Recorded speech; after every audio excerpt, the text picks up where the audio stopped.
Off stage, please. Please welcome to the stage Christine J. Toretti, former chairman and chief executive officer, S.W. Jack Drilling Company. America understand exactly what you're about here. And you do want what's best for the country. How do you see this election going right now? Because, you're gaining momentum now because, of the presidential election. You got to take a short break for a minute. Do we want to make a wish or do we want to make a choice? On one hand, we can wish we'll have a secure nation with no borders, but we know you need borders to be a nation in the first place.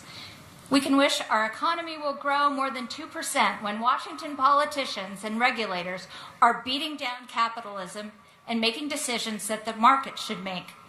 But we've seen that doesn't work. We can wish that healthcare costs will be controlled when the federal government runs it. But again, we've seen that doesn't work. Do you still have the physician or the insurance plan you liked and were promised that you could keep?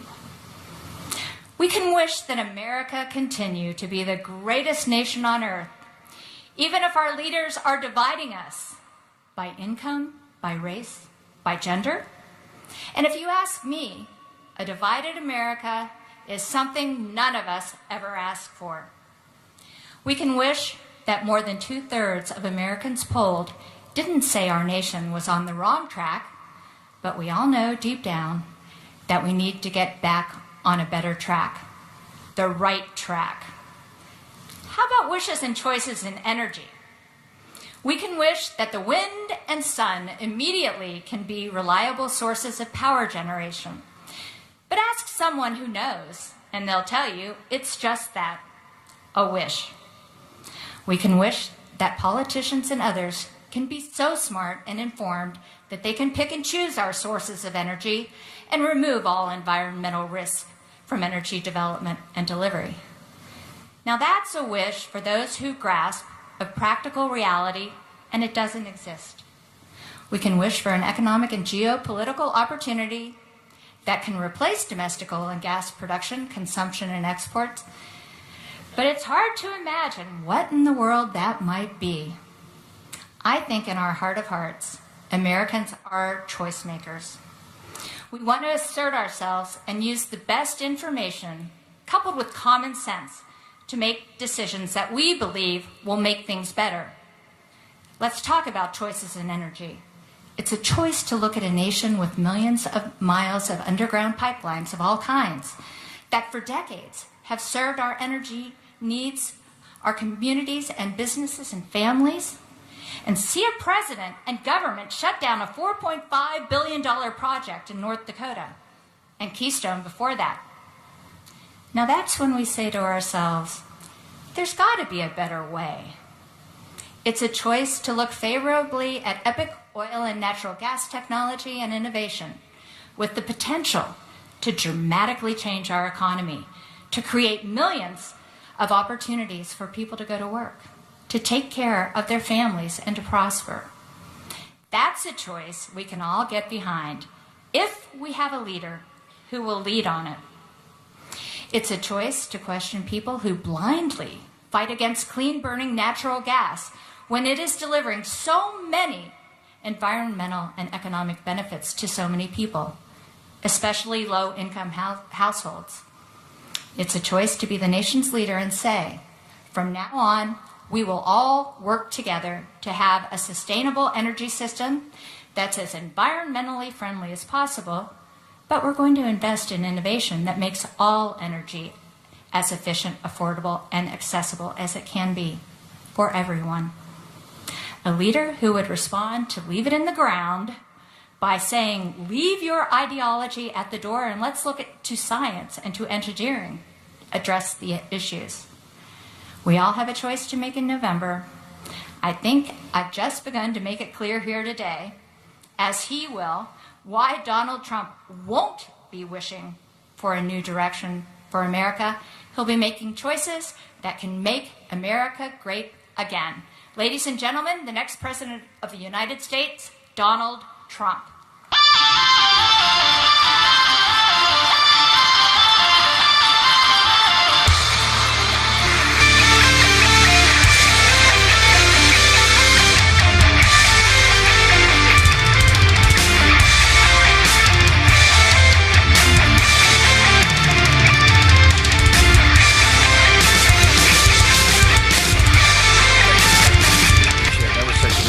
introduction by a very respected woman, I have to say. It's great to be with so many of my friends. Oh, you will like me so much. You will get that business. You know, all my life, that business has never had problems, but in the last 7 or 8 years, it's been tough.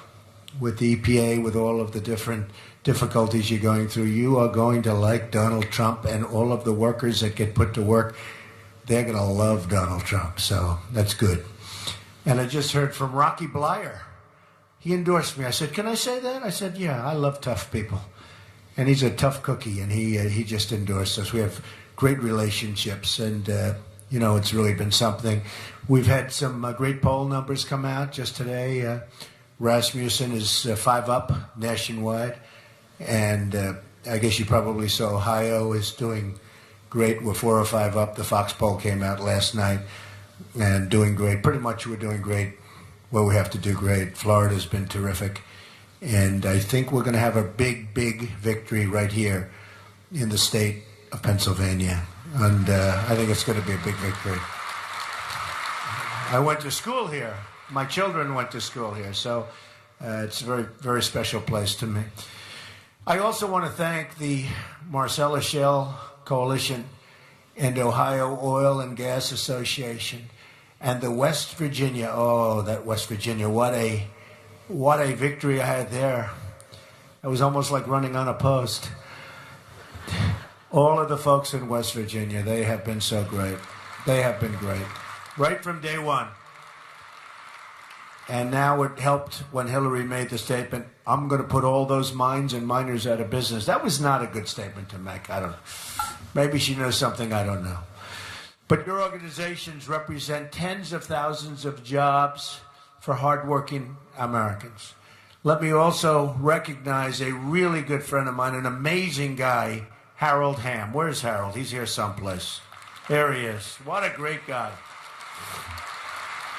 I spent a half an hour with Harold and dozens of hours. I mean, I spent so much time with all of these different folks, but I learned more in a half an hour with Harold Hamm than I made with all of the consultants put together. That I can tell you.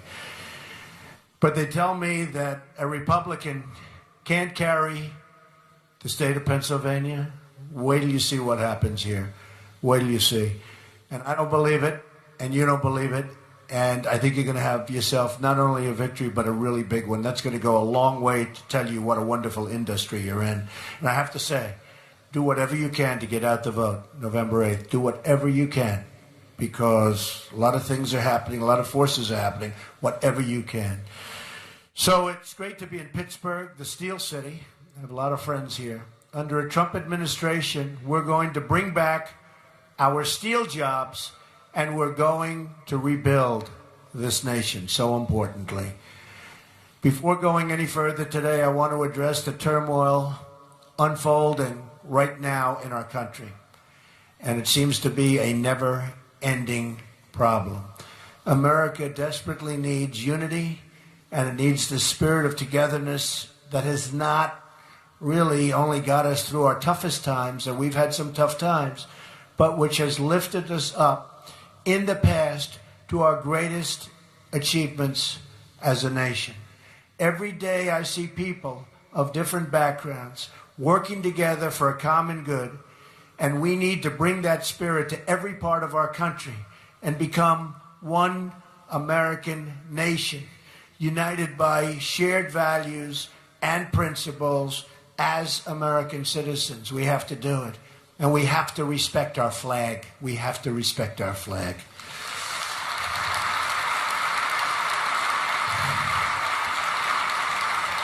We all have to walk a mile in someone else's shoes, see things through their eyes, and then get to work fixing our very wounded country. I mean, we have some real problems, and we do have a wounded country. Many Americans are watching the unrest in Charlotte unfolding right before their eyes on the TV screens. Others are witnessing the chaos and the violence firsthand. Our country looks bad to the world, especially when we are supposed to be the world's leader. How can we lead when we can't even control our own cities? We honor and recognize the right of all Americans to peacefully assemble, protest, and demonstrate. But there is no right to engage in violent disruption or to threaten the public safety and peace of others. Every single American in our country is entitled to live in a safe community. The violence against our citizens and our law enforcement must be brought to a very rapid end. The people who will suffer the most as a result of these riots are law-abiding African-American residents who live in these communities where the crime is so rampant. It's their jobs, housing markets, schools, economic conditions that will suffer. And the first duty of government is to protect their well-being and safety. We have to do that. There is no compassion in tolerating lawless conduct. Crime and violence is an attack on the poor and will never be accepted in a Trump administration. Never, ever. Our job, thank you. Our job is not to make life more comfortable for the violent disruptor, but to make life more comfortable for the African-American parent trying to raise their kids in peace, to walk their children to school, and to get their children great educations. We have to cherish and protect those people. For every one violent protester, there are thousands of moms and dads and kids in that same community who just want to be able to really to sleep safely at night, to be able to walk on the streets, to be able to go to the grocery store. More law enforcement, more community engagement, more effective policing is what our country needs, and we need it quickly. Last year, we saw a 17% rise in violent crime in our 50 largest cities. Homicides are up nearly 50% in Washington, D.C., and more than 60% in Baltimore. More than 3,000 people have been shot in Chicago so far this year from January 1st. Can you believe that? Nationwide, approximately 60% of murder victims under the age of 22 are African American. This is a national crisis, and it's the job of the next president of the United States to work with our governors and mayors to address this crisis and save African American lives.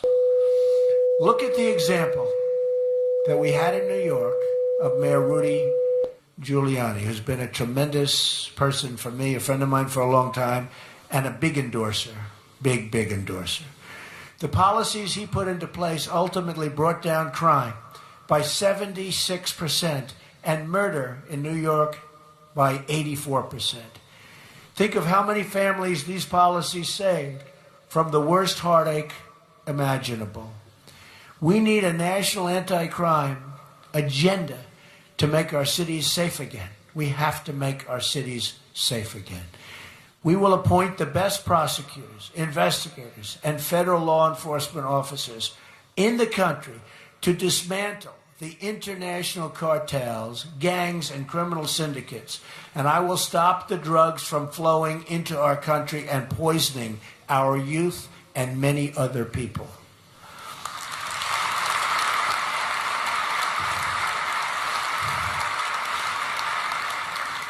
And if you're not aware, drugs are a very, very big factor in what you're watching on television at night.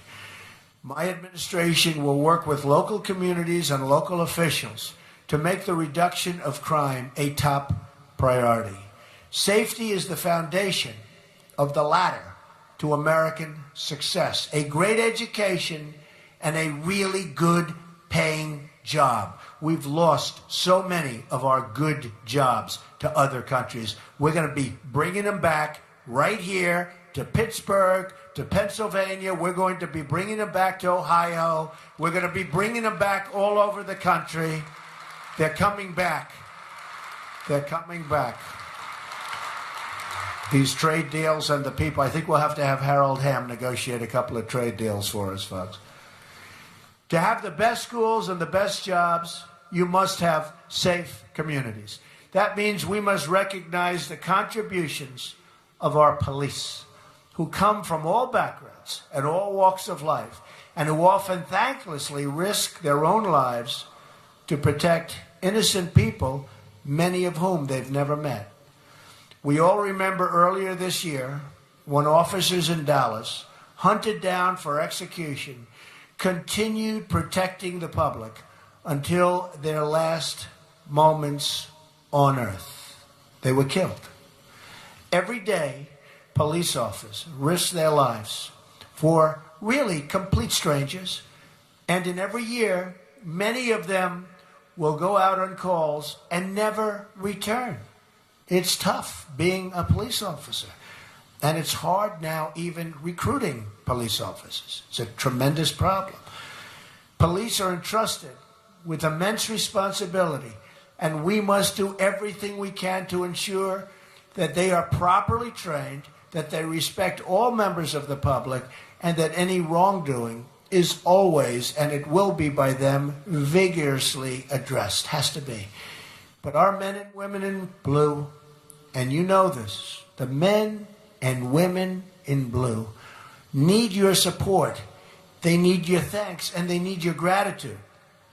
They are the line separating civilians and civilization from total chaos. They are also the front lines of defense in the war on terror, as we saw recently with their quick action following the terrorist attacks in New Jersey and New York, and the off-duty police officers.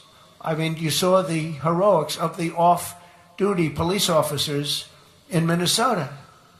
An amazing job they did, catching this horrible person so quickly. How do you do that? They figured it out. And within a short period of time, they were able to capture him. I mean, who could do that? That's tougher than finding oil, I will tell you. Right? In addition to providing safety, we must provide economic opportunity. And that begins with school choice and leads to a secure job with a rising income. This brings us to the subject of energy. Producing more American energy is a central part of my plan to making America wealthy again, especially for the poorest Americans.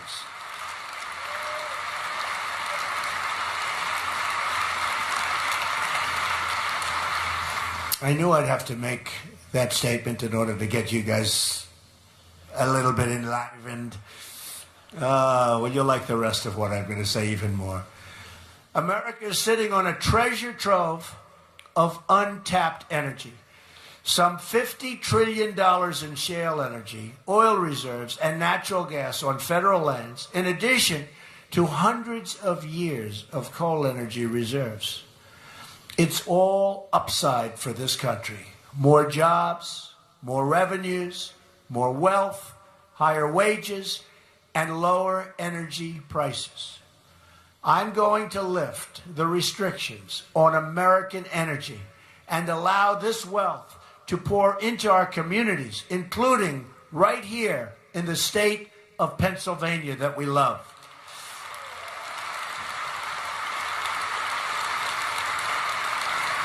According to the Institute for Energy Research, lifting the restrictions on American energy, including shale production, will accomplish the following. Increase GDP by more than $100 billion each year. That's good music. Add over 500,000 new jobs annually. Increase annual wages by more than $30 billion over the next 7 years. Increase federal, state, and local tax revenues by almost $6 trillion over 4 decades. Increase total economic activity by more than $20 trillion over the next 40 years. In addition, we will streamline the permitting process, which probably makes you happier even than when I'm going to say we're lowering taxes. The permitting process in your industry is a disaster. It's a disaster. Every friend I have in your industry, they tell me it has become horrible with the EPA. So we're going to take care of that.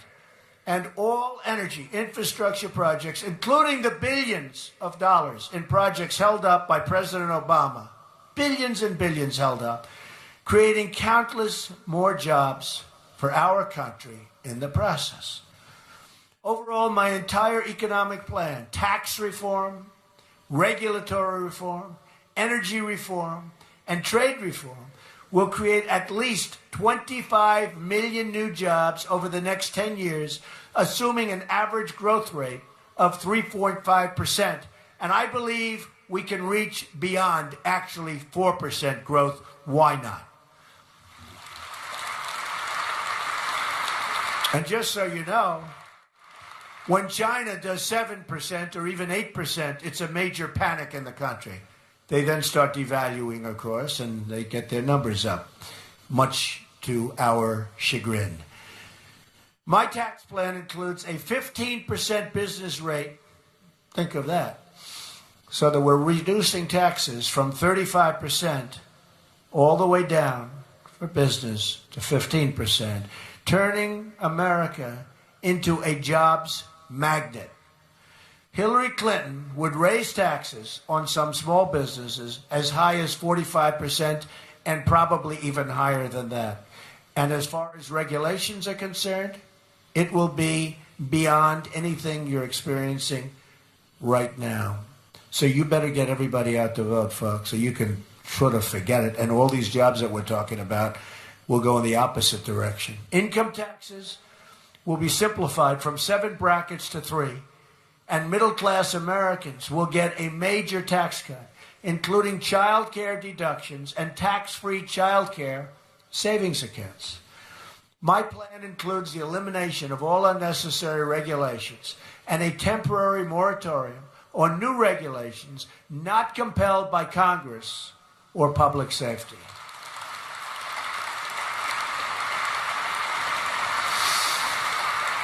Overregulation is costing our economy $2 trillion a year. And I think probably no other business has been more affected than your business by overregulation. And one of the things I've seen, despite this massive tax cut, the biggest since Ronald Reagan and maybe beyond that, from 35 to 15, people are more excited when I talk about the fact that we're going to be cutting massively regulations. We need regulations for safety and environment, but regulations are becoming a major industry right now, and we're going to make it a much smaller industry, maybe a minor industry. Your regulations are going to be cut back to a point that you'll be able to have your businesses, grow your businesses, and start new businesses. And you'll never be able to do that with what has taken place over the last 8 years. And I just think it's a very important thing. And what has really impressed me is people in business have actually felt more strongly about that even than the tax cut itself. So I understand that very well. On energy, my economic plan unlocks our shale oil and gas and the energy technologies of both today and tomorrow. Finally, my plan includes a renegotiation of America's trade deals and an enforcement of trade rules to increase jobs and wealth inside the United States. We have people right in this room that could do so well for us. We have negotiators of our trade deals who are political hacks, who are people that don't know the first thing about negotiation. Of course, you could just look at the Iran deal and you understand that. The deal that was made recently with Iran. What a deal that is. I mean, we have half of this room could have negotiated a deal 10 times better, and a lot of the people in the room just wouldn't have made the deal, and that would have been a lot better.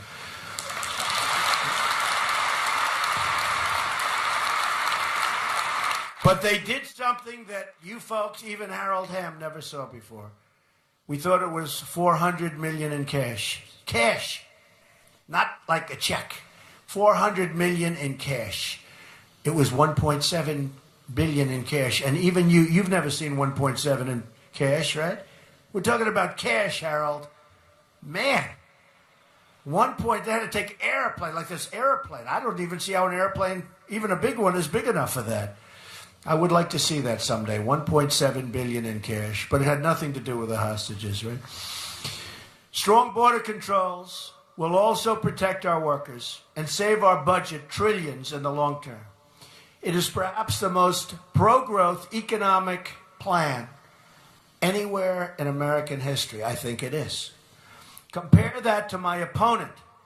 She plans a $1.3 trillion tax hike, massive new regulations, and some of your industries sitting right in this room are out of business, the offshoring of American jobs, and the aggressive restriction of American energy production. Her plan will help only her wealthy donors and global special interests who benefit from the rigged system. And we are in a rigged system. Hillary Clinton wants to put the coal miners out of work, ban hydraulic fracking in almost all places, and extensively restrict and ban energy production on public lands and in most offshore areas. That's what she said. Remember, she said, we're going to put the miners out of work?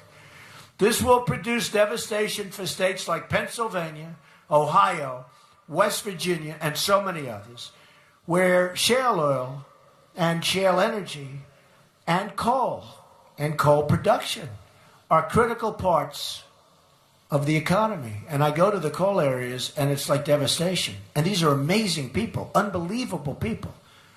Her plan hurts states like Colorado, Florida, Virginia, North Carolina, and anywhere with access to either onshore or offshore energy resources. She also supports blocking the energy infrastructure that's needed to move our energy resources to the marketplace. According to the Wall Street Journal, overall, more than a dozen fossil fuel projects worth about $33 billion have been either rejected by regulators or withdrawn by developers since 2012 only, with billions more tied up in projects still in regulatory limbo. They won't happen either. Now, if I'm president, they'll happen quickly. I can tell you that. Happen very quickly. You'd be amazed how quickly they'll happen. Examples of energy transportation projects blocked or abandoned include an $850 million coal export facility in Washington, a $3 billion natural gas pipeline in the Northeast, and a $6.8 billion liquid natural gas export facility, among others, many others. Billions of dollars in private infrastructure investment have been lost to the Obama-Clinton restriction agenda, and many, many billions more to follow. The platform produced by Hillary Clinton's party this year also calls for a price on carbon. That's just political speak for a massive new tax on coal and shale production, a tax on American consumers. And it's very unfair to our country, and it makes it very unfair and very uncompetitive to do business with other countries. Very. It makes it so tough to compete with other countries. And remember, every energy dollar that isn't harvested here in America is harvested instead in a foreign country. Often foreign countries not very friendly to us. That not only means, so true, that not only means that we're sending our jobs to those countries, but it means that energy is being produced in foreign countries that lack our high environmental and conservation standards, which we want to keep. That is just one more reason why we should pursue the safe and responsible production of America's vast energy resources and reserves. We need an American first energy plan. It's going to be, from now on, America first.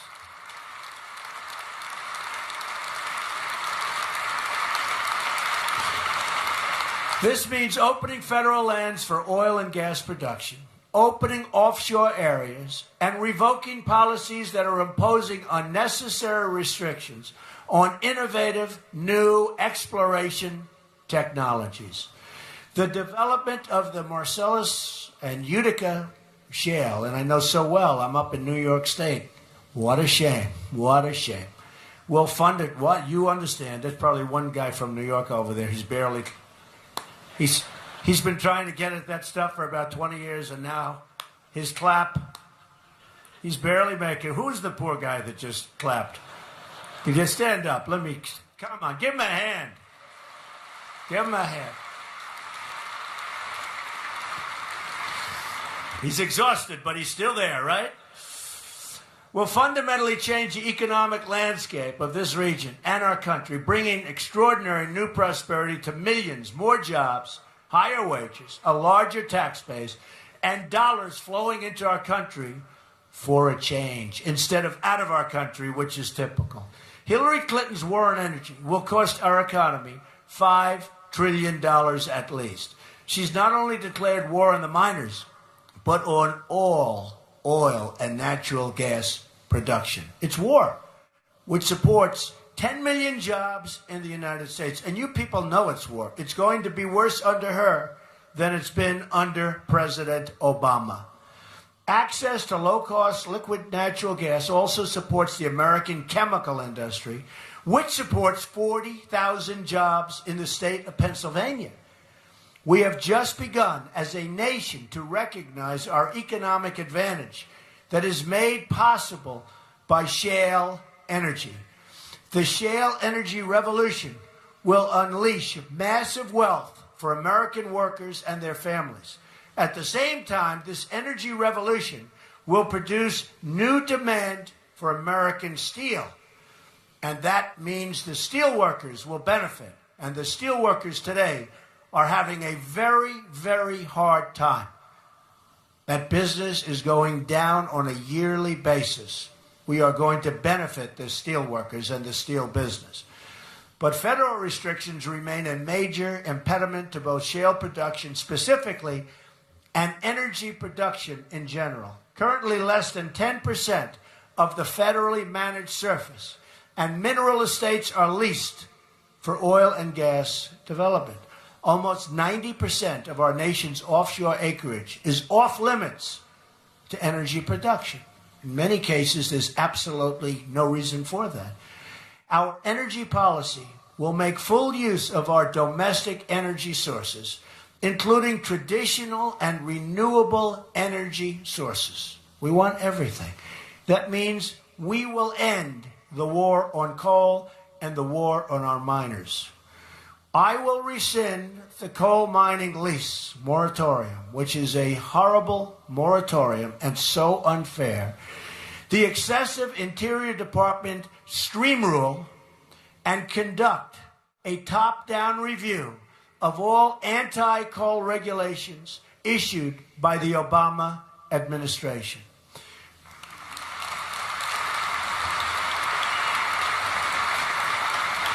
We will eliminate the highly invasive Waters of the U.S. rule and scrap the $5 trillion Obama-Clinton Climate Action Plan and the Clean Power Plan.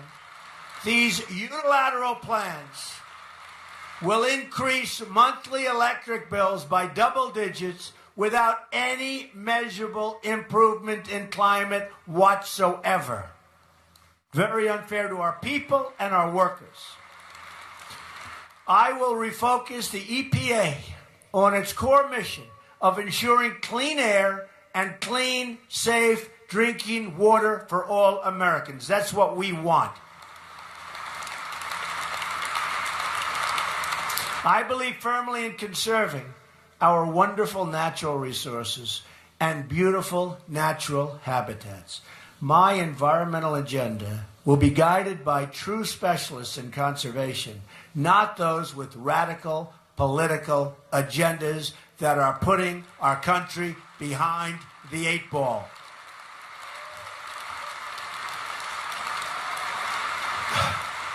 It will be a future of conservation, of prosperity, and of great success for the people in this room and for all of those people that you employ, the tens of thousands of great people that you employ. It will be a future of new technology, new innovation, and new solutions. It will be a future we can achieve together, beginning with a victory on November 8th. Get out and vote.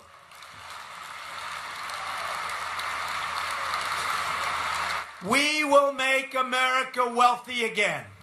We will make America safe again. And we will make America great again. Thank you very much. Thank you. God bless you. Thank you. Thank you, everybody. Thank you. Thank you.